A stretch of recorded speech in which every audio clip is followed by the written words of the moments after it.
गेली 10 वर्ष युवा सेनेच्या माध्यमातून मी माझे सामाजिक कार्य केलेले आहे. प्रभागात एक चांगलं आम्ही आदर्श प्रभाग करण्याचा प्रयत्न या माध्यमातून करणार आहोत. भाऊ त्यावेळेस सत्तेत सुद्धा नव्हते, आमदार नव्हते, तरीसुद्धा भाऊंनी ह्या जालन्यामध्ये बराचसा निधी खेचून आणला. थांबलेला विकास जे आपल्याला माहीत आहे की गेली 10-15 वर्ष जालन्याची नगरपालिका ही काँग्रेसकडे होती. आता तेच काँग्रेसचे लोक इकडं भाजपमध्ये आलेले आहेत.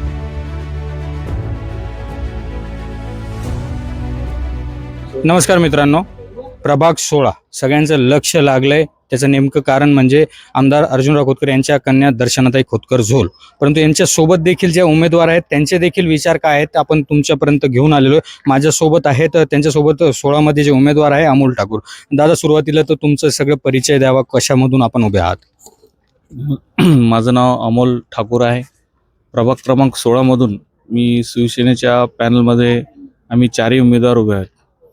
मी युवा सेनेचा जिल्हा प्रमुख आहे आणि गेली 10 वर्ष युवा सेनेच्या माध्यमातून मी माझे सामाजिक कार्य केलेले आहे आणि त्याचीच एक पावती म्हणून माझे नेते माननीय अर्जुनरावजी खोतकर साहेब, तसेच आमचे युवा सेनेचे सचिव अभिमन्यू दादा खोतकर, आमचे शिवसेनेचे संपर्क प्रमुख भास्कररावजी आंबेकर, आमचे जिल्हा प्रमुख भाऊसाहेबजी घुगे, विष्णुभाऊ पाचफुले, अशा सर्व नेत्यांनी मला यावेळेस प्रथमतःच जालन्याची महानगरपालिका झालेली आणि भाऊंच्या माध्यमातूनच जालन्याची ही प्रथम महानगरपालिका झालेली आणि या महानगरपालिकेत मी स्वतः पहिल्यांदाच निवडणूक लढवत आहे.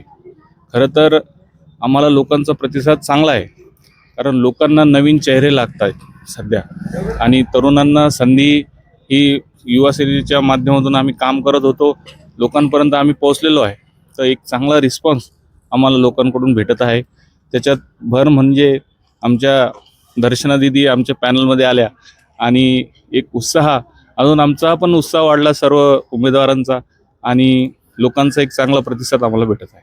नक्की, जसं तुम्ही उल्लेख केला की तुम्ही युवा सेनेमध्ये बरेच काळ कार्य केलेलं आहे आणि तुमचं जो नेतृत्व आहे त्याला खमक्या नेतृत्व म्हणायला हरकत नाही. तर त्याच्या मार्गदर्शनाखाली आज जो गुंडागर्दीचा विषय झालेला आहे, सगळीकडं जे वातावरण भीतीचं झालेलं आहे ते सोडवण्यासाठी तुमच्यातर्फे काय प्रयत्न करण्यात येईल? हो, नक्कीच. जालन्याचा क्राईम रेट फार वाढलेला आहे. आपण बघतोय की लहान लहान मुलं, 18-18 वर्षाचे मुलं हे व्हायलन्समध्ये म्हणजे भांडणं तंड फार जालन्यामध्ये चालू आहे. तर त्याच्यासाठी आम्ही फार दक्षता घेणार आहोत की आम्हाला याच्यासाठी काय उपाययोजना करता येईल. खरं तर जे लहान मुलं आहे यांच्यासाठी काही आम्ही त्यांना प्रोत्साहन देण्यासाठी काही आम्ही शिबिर घेऊ. त्याच्या माध्यमातून परत जो विद्यार्थ्यांचा प्रश्न असेल, म्हणजे विद्यार्थ्यांसाठी आम्ही माझ्या प्रभागात असेल लायब्ररीसाठी आम्ही प्रयत्न करणार आहोत. एक म्हणजे नागरी सुविधा तर ह्या द्यावाच लागतात. जो नगरसेवक असतो, जो प्रतिनिधी असतो ज्या वार्डाचा, प्रभागाचा, त्याला हे नागरी सुविधा तर द्याव्याच लागतात. जसं रस्ते असतील, नाल्या असतील, परत स्ट्रीट लाईट असेल, ह्या तर आहेच. पण याच्या व्यतिरिक्त आम्ही लोकांना काय देऊ शकतो? सुरक्षेचा विषय आहे, त्याच्यात पण आम्हाला काय करता येईल याचा आम्ही प्रयत्न करणार आहोत. तसंच जे ज्येष्ठ नागरिक आहे त्यांच्यासाठी एक चांगलं पार्क, लहान मुलांसाठी चिल्ड्रन्स पार्क, म्हणजे प्रभागात एक चांगलं आम्ही आदर्श प्रभाग करण्याचा प्रयत्न या माध्यमातून करणार आहोत. नक्की, जसं आता तुमचं पॅनल म्हणलं तर त्याच्यामध्ये 2 नवीन उमेदवार आणि 2 अनुभवी उमेदवार, जसं निखिल पगारे देखील अनुभवी आणि किशोर पांगारकर यांच्या आई ज्या आहेत ते किशोर पांगारकर यांना भरपूर अनुभव आहे. त्यांचा अनुभव कुठं कामी येतोय का? कारण भाऊची तर साथ आहेच, परंतु पॅनलमध्ये चालताना सगळ्यांना सोबत घेऊन चालावं लागतं. हो, नक्कीच. ह्या प्रभाग 16 मध्ये भाऊंच्या माध्यमातून भाऊंनी मागचे जे समजा भाऊ त्यावेळेस सत्तेत सुद्धा नव्हते, आमदार नव्हते, तरीसुद्धा भाऊंनी ह्या जालन्यामध्ये बराचसा निधी खेचून आणला. तसेच आमच्या प्रभाग 16 मध्ये भरपूर विकास कामे त्यांच्या माध्यमातून झाली आणि ह्या 1 वर्षात पण भाऊंच्या माध्यमातून भरपूर विकास कामे झाली आणि निखिल भैया असतील, पांगरकर किशोर भैया असतील, यांनी सुद्धा बरीचशी कामे या माध्यमातून या शहरात आमच्या प्रभागात केलेली आहे. जसं रस्ते असतील, DP रोड असेल, स्ट्रीट लाईट बसवायचं असेल, प्रत्येक मंदिरात सभागृह असतील, या भाऊंच्या माध्यमातून बरीचशी विकास कामे या प्रभागात झालेली आहे. खूप खूप धन्यवाद. परंतु शेवटी जर मतदारांना आवाहन करायचं झालं की फक्त धनुष्यबाण का निवडावं तर कशासाठी सांगणार? खरं तर धनुष्यबाण आपण यासाठी निवडावं की जालन्यात सत्ता सध्या आमदार आमचे नेते लोकनेते अर्जुन खोतकर साहेब आहेत. तसेच वरती आमचे महाराष्ट्राचे उपमुख्यमंत्री माननीय एकनाथरावजी शिंदे हे महाराष्ट्राचे उपमुख्यमंत्री आहेत आणि नगर विकास खातंसुद्धा त्यांच्याकडे आहे.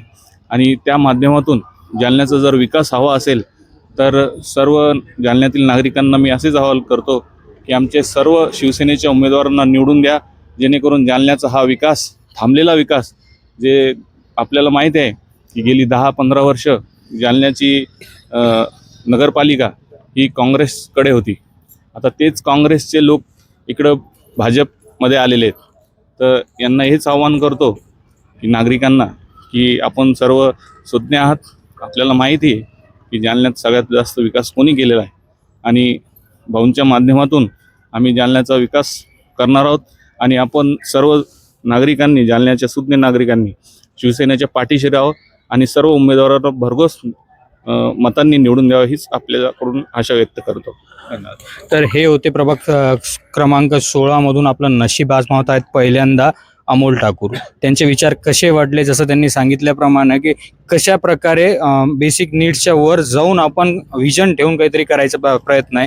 जे गुंडागर्दी वाढती आपण बघतो, शहरात खूप क्राईम रेट वाढलेला, त्याला कशा प्रकारे कंट्रोल करण्यासाठी त्यांच्याकडे आयडियाज आहे. ते विचार तुमच्यापर्यंत पोहोचवण्याचा आमचा प्रयत्न होता. विचार आवडले असतील तर त्यांचा व्हिडिओ जास्तीत जास्त शेअर करा आणि विचारांच्या आधारावर मतदान करून चांगल्या उमेदवारांना महापालिकेच्या सभागृहात पाठवा. मी अनुप राठी, आपण पाहत आहात पार्श्वभूमी डिजिटल.